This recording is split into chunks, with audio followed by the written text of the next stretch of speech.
வணக்கம். வாத்தியார் எம்ஜிஆர் என்ற நமது யூடியூப் சேனல் மூலமாக நான் உங்கள் வேல்முருகன். நம் இதய தெய்வம் புரட்சித் தலைவர் பொன்மனச்செம்மல் எம்ஜிஆர் அவர்களின் பிறந்த நாள் வருகின்ற ஜனவரி 17ஆம் நாள். இதுவரை புரட்சித் தலைவரின் வள்ளல் தன்மை, வறுமையில் போராடியது, வாழ்க்கையில் உயர்ந்தது என்று பல்வேறு நிலைகள் குறித்து புரட்சித் தலைவர் குறித்து நாம் நமது வாத்தியார் எம்ஜிஆர் யூடியூப் சேனலில் பதிவு செய்து வந்துள்ளோம். புரட்சித் தலைவர் பொன்மனச்செம்மல் எம்ஜிஆர் அவர்களிடம் பல்வேறு காலகட்டங்களில் கேட்கப்பட்ட கேள்விகள், அதற்கு புரட்சித் தலைவர் அளித்த பதில்கள், இதெல்லாம் ரொம்ப முக்கியமான விஷயங்க. ஒரு மனிதனிடம் கேட்கப்படுகின்ற கேள்விகள், அவர்கள் கடந்து வந்த பாதை, அவர்கள் மீதான விமர்சனம், அவர்களுடைய கொள்கை, இப்படி பல்வேறு நிலைகளில் கேள்விகள் கேட்கப்படும். அந்த கேள்விகளுக்கு எத்தகு பதிலை அவர்கள் வழங்குகிறார்கள் என்பதை பொறுத்துதான் அவர்களுடைய நிலை மேன்மை அடையும்.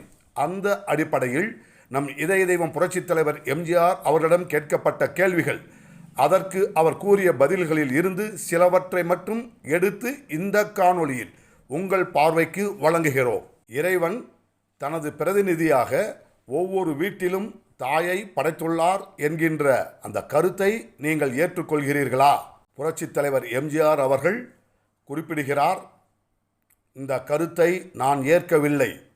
ஏனென்று கூறினால், தாயே தெய்வமாக இருப்பதால் என்று பதில் இருக்கிறார். அண்ணா திமுக கழகத்தின் சின்னமாக, தேர்தல் சின்னமாக எந்த சின்னத்தை வைப்பீர்கள், தேர்ந்தெடுப்பீர்கள் என்று ஒரு கேள்வி, வினா புரட்சித் தலைவர் பொன்மனச்செம்மல் எம்ஜிஆர் அவர்கள் முன் வைக்கப்படுகிறது.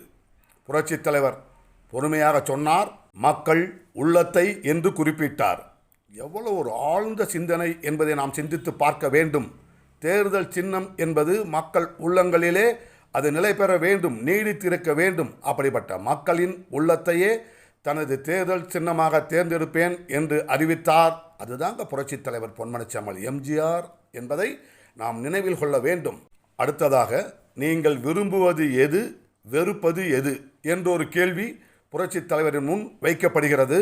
அதற்கு புரட்சித் தலைவர் பொன்மனச்செம்மல் எம்ஜிஆர் அவர்கள் குறிப்பிட்டார்கள், எந்த ஒரு மனிதன் தன் உழைப்பின் மூலமாக தன் இறுதி நாள் வரை வாழ்கின்றானோ அவன்தான் அதைத்தான் நான் விரும்புவேன் என்று குறிப்பிட்டுவிட்டு, இந்த பதிலிலிருந்தே தெரியும் எதை நான் வெறுக்கிறேன் என்று குறிப்பிட்டார். ஓடி ஓடி உழைக்கணும், ஊருக்கெல்லாம் கொடுக்கணும் என்று பாடல் வரிகளாக மட்டுமல்ல, தன் வாழ்நாள் தத்துவமாக வைத்திருந்தவர்தான் நம் புரட்சித் தலைவர் பொன்மனச்செம்மல் எம்ஜிஆர் என்பதை நாம் அறிந்து கொள்ளலாம், புரிந்து கொள்ளலாம் தெளிவாக. அடுத்ததாக புரட்சித் தலைவரிடம் கேட்கப்பட்ட கேள்வி, உங்களுடைய தாயார் தற்போது உயிரோடு இருந்து உங்களுடைய முன்னேற்றத்தை கண்டிருந்தால் அவர் என்ன எண்ணுவார்கள் என்கின்ற ஒரு வினா புரட்சித் தலைவரின் முன் வைக்கப்படுகிறது. அதற்கு புரட்சித் தலைவர் பொன்மனச்செம்மல் சொன்னார், என் மகனுக்கு முன்னேற்றம் வருவானேன், அதனால் 300 எதிரிகள் புதிதாக தோன்றுவானேன் என்று என்னுடைய முன்னேற்றம் கண்டு அனுதாபப்பட்டிருப்பார்கள் என்று குறிப்பிடுகிறார் புரட்சித் தலைவர் பொன்மனச்செம்மல் எம்ஜிஆர் அவர்கள். கேள்விகளை மட்டும் உங்கள் பார்வைக்கு படைத்திருக்கிறோம் என்று கூறி இந்த காணொளியை நிறைவு செய்கின்றோம். நன்றி, வணக்கம். வாழ்க தமிழ், வெல்க அனைத்திந்திய அண்ணா திராவிட முன்னேற்றக் கழகம்.